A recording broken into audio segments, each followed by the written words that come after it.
Continuando, pessoal, bom dia de novo. Eu sou a enfermeira Fran, trabalho na educação permanente da Prefeitura de Porto Ferreira e também faço parte da articulação e apoiadora da humanização.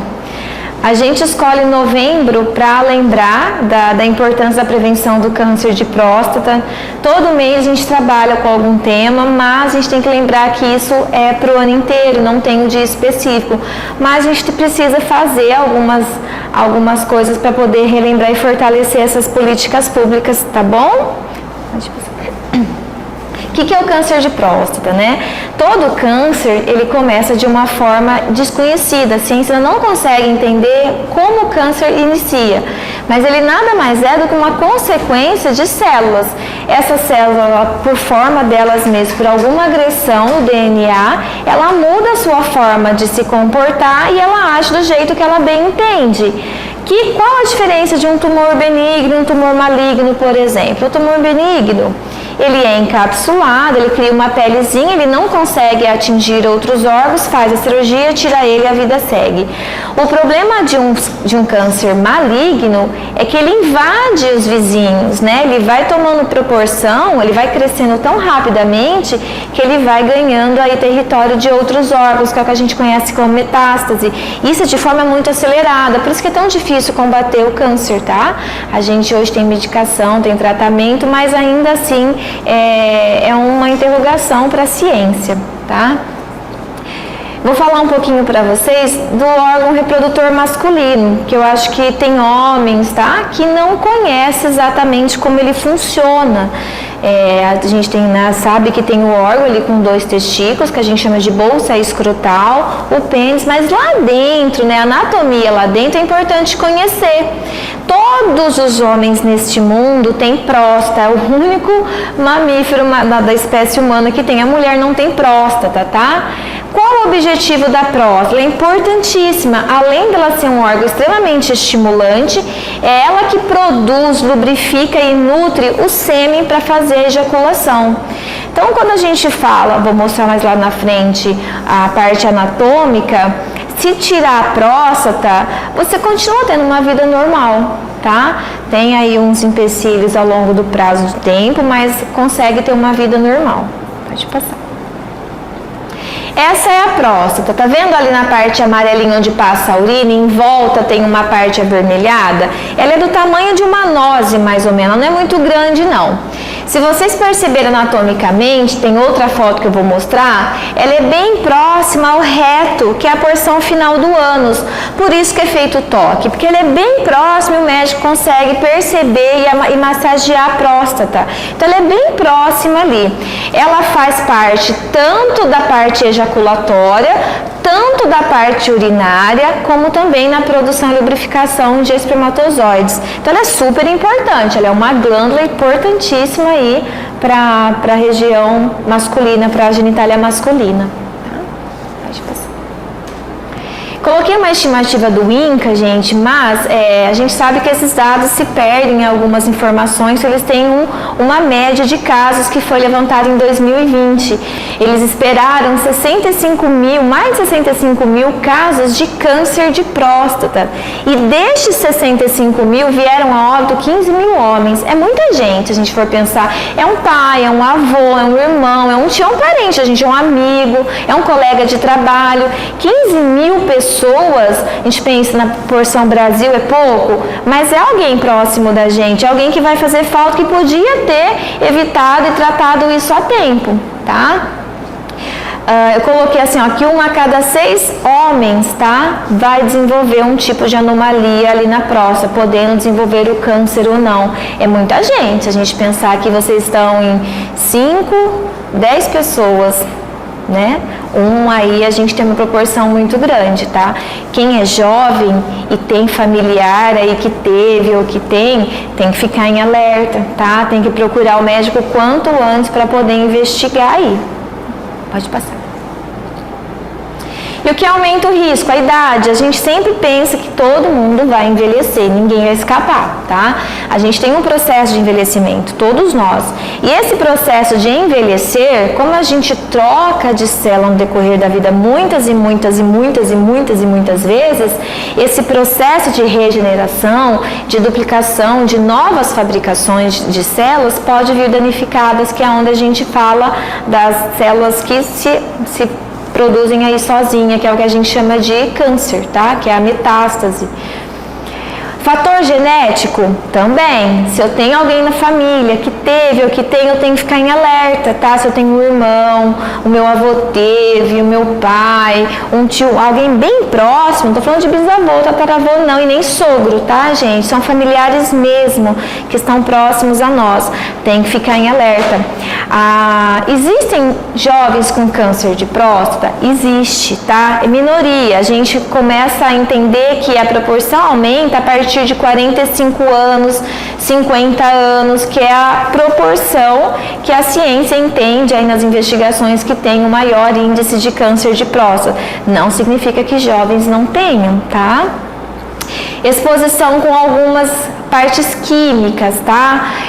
Para quem trabalha com indústria química e mecânica, as aminas aromáticas, o arsênio, que é utilizado como conservante de madeira, também é usado em agrotóxico, produtos de petróleo, motor, hidrocarbonetos policiclínicos, aromáticos, as fuligem, tudo isso aí interferem também, porque quando a gente fala de exposição de agentes químicos, de radioatividade, tudo isso aí interfere na hora que eu estou fabricando novas células. E essas células que vão nascer, elas podem vir danificadas por causa da exposição que a gente tem, tá?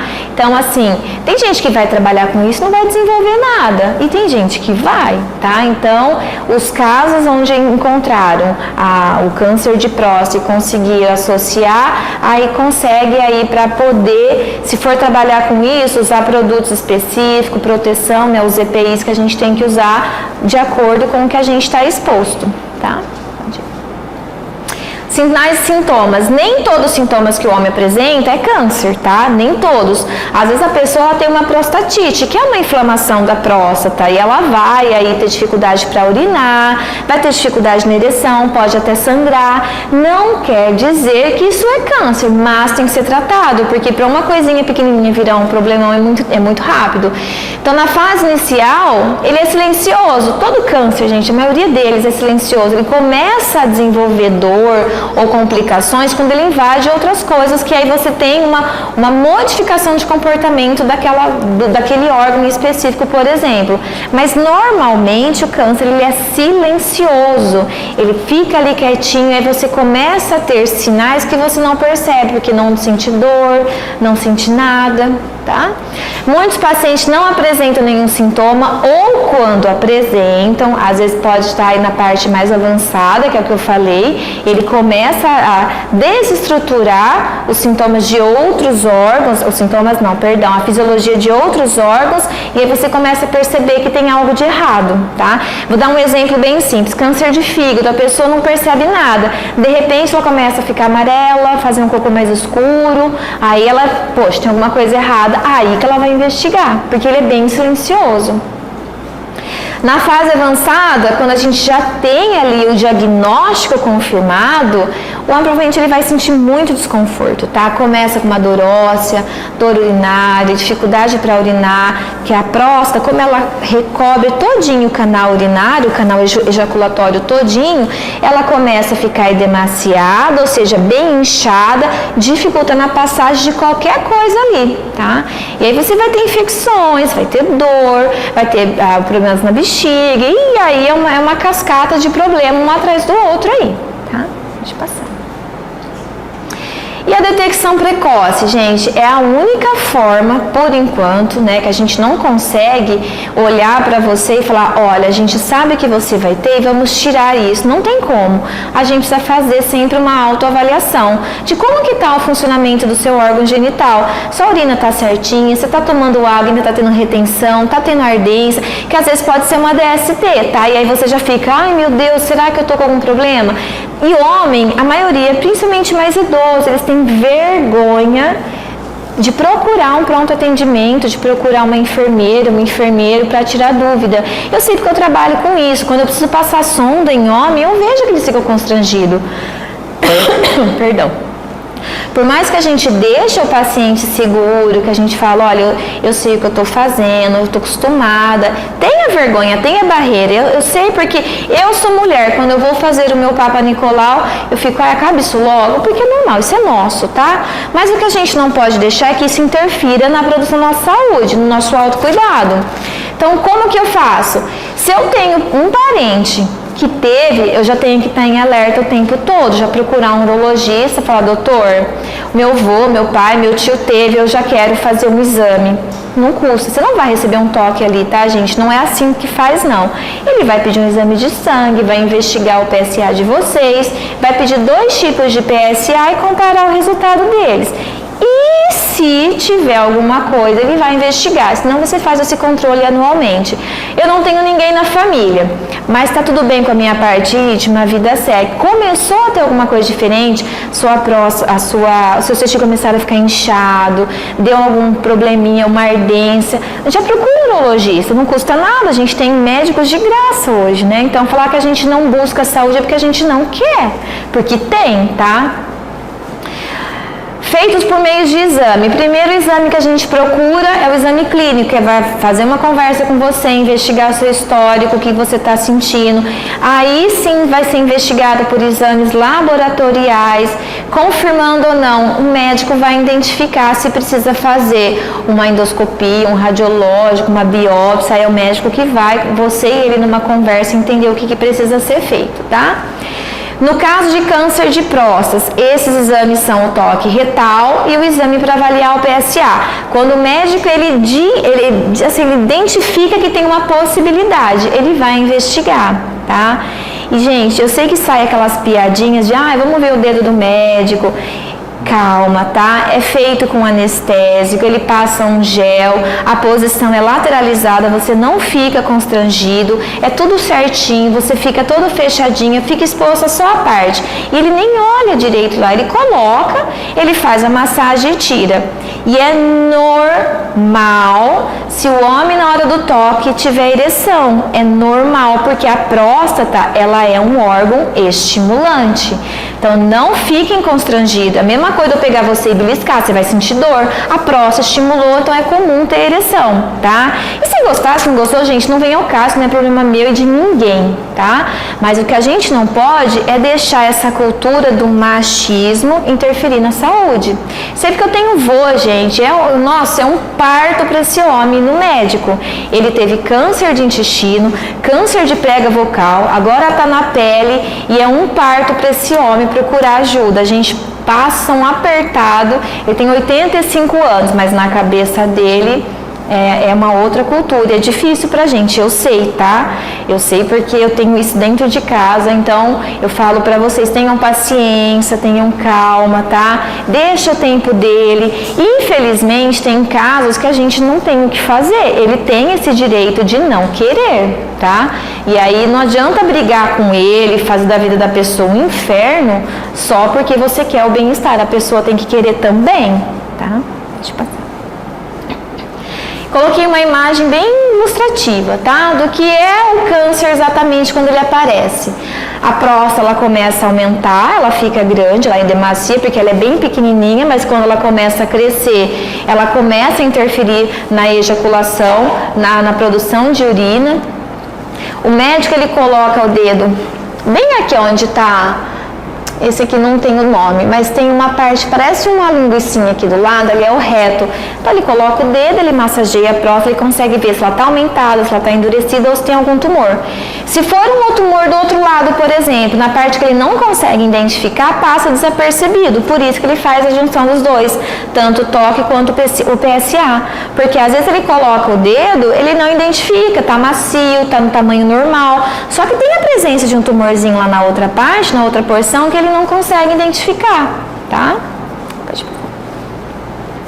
Eu coloquei um exemplo, tá? De um possível estágio. O estágio 1 que ele tá bem pequenininho, o estágio 2, o 3 e o 4. Nesse 4 aí é retirada total, faz tratamento tanto com radioterapia, quimioterapia, medicação ou às vezes reposição hormonal. É o médico que vai identificar o possível tratamento, tá bom? Ah lá, eu coloquei o desenho sim, tá? Tá vendo? Ó, bem pertinho, ó. Não precisa ter um dedo comprido não, como tem as piadinhas por aí que falava do Dr. Neif, né? Que ele tinha um dedão. Não precisa. Eu fiz colonoscopia recentemente, eu nunca tinha visto mulher proctologista. E foi uma proctologista que me atendeu. Eu nunca tinha visto mulher. Difícil a gente achar mulher uro e procto, não sei porquê. Mas a que me atendeu foi ela do meu tamanho, gente, pequenininha. Com certeza ela faz toque, entendeu? Então é bem simples. A pessoa fica lateralizada, não fica com as pernas abertas, não fica com o órgão exposto, tá? É bem certinho. Lateraliza o homem, ele fica com a perninha fechada bem perto do abdômen, coloca um tecidinho em cima dele, o médico faz o toque e é rápido, não é um toque que demora, tá? É bem rapidinho e depois ele vai conversar com você. Você imagina esse médico que vê isso o tempo todo, o seu vai ser só mais um, então não fique pensando que isso é especial para ele, tá? Pode passar. O diagnóstico, então, é feito através, primeira coisa, o toque, depois o exame. Existem 2 tipos de PSA que a próstata produz, tá? Ele tem o livre e tem o total. Ele faz primeiro o teste total, que aí vai de 2,5 abaixo de 60 anos, acima de 60 anos começa a chegar a 4, alguma coisa. E aí ele identifica que, se deu uma normalidade no total, ele vai pedir o livre. O livre, a diferença de um para o outro, tem que estar sempre acima de 20% do valor.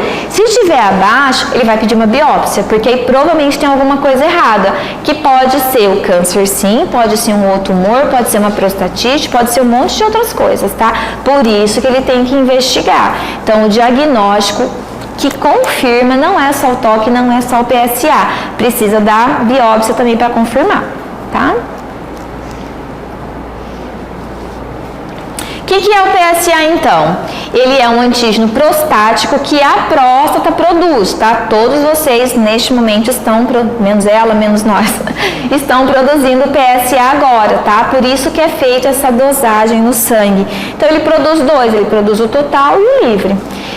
Neste momento, olha lá, eu coloquei o valor, ó. É importante fazer uma vez no ano a partir de 45 anos. Só que o SUS, ele não fornece o PSA para todos os homens, é complicado o PSA, um exame bem caro. Só que neste mês em específico, todos os postos da cidade estão liberando teste de PSA para homem acima de 50 anos ou 45 se tiver algum fator que indique, dor, presença na família, tá? Então todas as unidades vocês podem procurar, marcar com o clínico ou com o médico da família e tem aí a distribuição. Você vai lá, ele pega o memento e já marca e é feito o PSA, tá? Esses valores que eu coloquei embaixo, 2,5 abaixo de 65 anos e acima de 65 anos quando começa a dar são valores normais, tá? São valores que a gente espera aí do PSA total.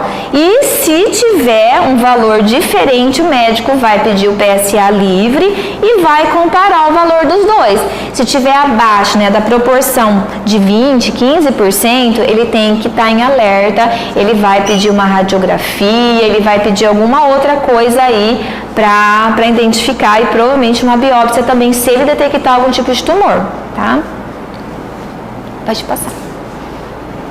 O tratamento, aí você tem que conversar, vai ser uma parceria sua com o médico, tá?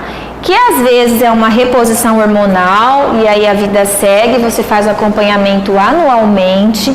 Se for algo cirúrgico, se for algo que precisa de outro tratamento mais complexo, mais invasivo, é um médico que vai entender com você o tamanho da gravidade, o tamanho do tumor, o tipo, né? Então, não fiquem com vergonha, tá, gente? Tem jovens e tem mais idosos aqui, mais velhos. Vocês podem procurar a unidade de saúde, tá, gente? Não, é rapidinho, tá? Uma vezinha no ano ali, não vai matar ninguém de vergonha, não. Tanto que eu conheço pacientes, né, de toda a minha vida aí, que me perguntam assim, às vezes eu vou fazer o planejamento, hoje eu não faço mais planejamento familiar, mas quando eu fazia, eles me perguntavam assim, se eu fizer a vasectomia, eu não vou mais poder ter relação sexual, ou se eu tirar a próstata, como é que funciona, tá? Todo cirúrgico e pós-cirúrgico, ele tem um tempo aí, o seu corpo precisa se regenerar, precisa se adaptar à nova função. Mas você vai ter uma vida normal. A próstata não impede a sua ereção. Se você faz uma vasectomia, você não impede de ter ereção e ejaculação. No caso da próstata, você até pode ter uma ejaculação, só que mais rala. Por quê? Lá nos testículos, lá nas duas bolsas escrotais, a gente produz o espermatozoide. Só que ele produz e ele precisa ser maturado. Se ele não for maturado, ele não consegue ganhar proporção e, no caso, fecundar. O espermatozoide na presença do sêmen ou não quer dizer nada. O espermatozoide, a única função dele é reprodução. Então, você tem outros órgãos acessórios que vão te ajudar na ejaculação. Não é o testículo. O testículo ele só produz o espermatozoide. O líquido, o que faz a lubrificação, tem outros órgãos para isso. Tem as vesículas seminais, tem a próstata, tem os canais deferentes. Todos eles vão jogando ali no canal ejaculatório propriedades para poder lubrificar e acontecer a ejaculação, tá? Então, tanto na retirada de próstata quanto numa vasectomia, a vida sexual lá segue em frente. Claro que cada homem vai ter um tempo, tá? Você fez uma lesão e ela precisa cicatrizar e precisa o seu corpo se adaptar à nova função. Então, quem já passou por isso vai passar, fiquem calmos, tá? Pensa que a vida acaba que não é assim, não, tá? Tem um tempo e cada homem tem um tempo. E a escolha mais adequada deve ser individualizada, que cada caso é um caso, e definida após você e seu médico discutirem qual é o melhor e mais eficaz tratamento para o seu problema. Aí eu coloquei que é só um toque, fique atento aos sinais do seu corpo, tá? Que qualquer problema que possa aparecer ali precisa ser entendido, precisa ser tratado, que a gente tem um monte aí de doenças que a gente pode ser acometido o tempo todo. Tá bom? Muito obrigada.